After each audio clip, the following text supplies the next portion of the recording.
that happens. Sometimes an earthquake has various concepts. The volcanic The tsunamis evacuation strategy for the earthquake. is one.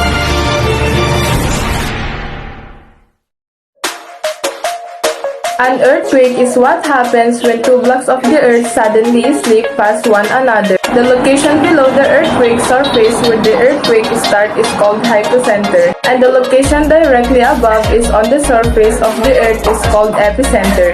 Sometimes an earthquake has four shocks. There are smaller earthquakes that happens in the same place as the larger earthquakes that follow. Scientists can tell that an earthquake is four shocks until the larger earthquake happens. The largest main earthquake is called the main shock.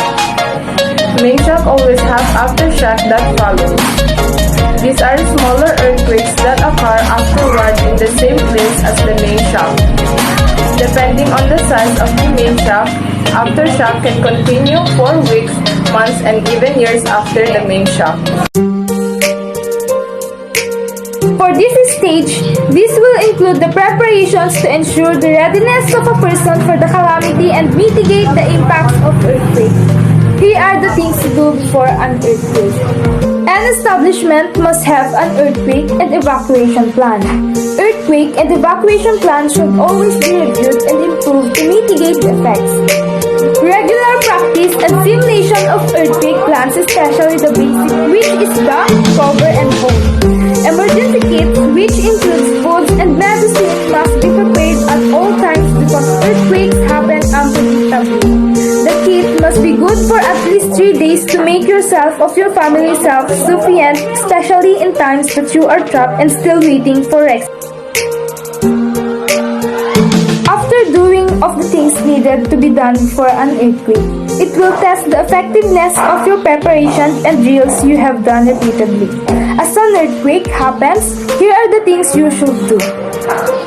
Stay inside the establishment and do the duck, cover, and hold. Duck means to drop yourself to the ground before the calamity causes you to fall. Hold means holding the object you are using for cover for greater stability if you are unable to reach a sturdy furniture. An aftershock or another hazard are expected to happen. With this, we must be prepared and ready to evacuate as soon as possible. Install leads, various consoles, and secure large heavy items and breakables directly to shelves to keep them from falling. Install latch and drawers, cabinets, doors to keep contents from spilling. Anchor filling cabinets and televisions to walls, hang mirrors and pictures with close hooks. A tsunami is a series of waves caused by earthquake or undersea volcanic eruption. Tsunami are giant waves caused by earthquake or volcanic eruption under the sea. Out in the depth of the ocean, tsunami waves do not dramatically increase in height. But as the waves travel inland, they build up to higher and higher height as the depth of the ocean decreases. The speed of tsunami waves depends on ocean depth rather than the distance from the source of waves. Find out if your home, school, workplace, or other frequently visited locations are in tsunami hazard areas. For high-risk areas, know the earthquake and tsunami plans for each location. Note the sound of the alert and make sure all in your family are familiar with it and what to do. Sign up for local alerts. Sign up for local alerts for up-to-date information from coast to coast, the government of Canada and the Canadian National Seismograph Network monitor and significant earthquake reports in Canada. Make a personalized preparedness emergency kit. Families should be prepared to be self-sustaining for at least 3 days. Should include practical medical items such as drinking water, food, cash, and portable radio. However, they should also include items that are unique to your own family's needs. This could include baby items, medical prescriptions, pet food, and others. If you have already dipped into your emergency kit and food supplies while staying at home, consider safely getting the supplies to replenish it following your local public health authorized. During the COVID-19 pandemic, also add hygiene items such as hand sanitizers and non-medical masks to your kit to keep your family safe during an evacuation.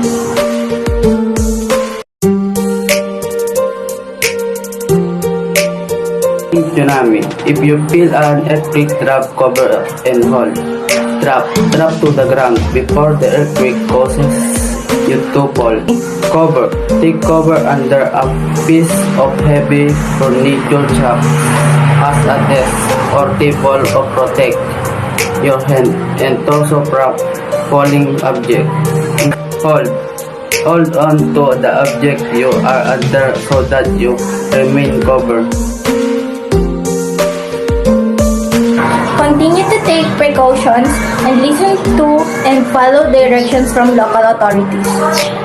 Be prepared for aftershocks, which could generate another tsunami.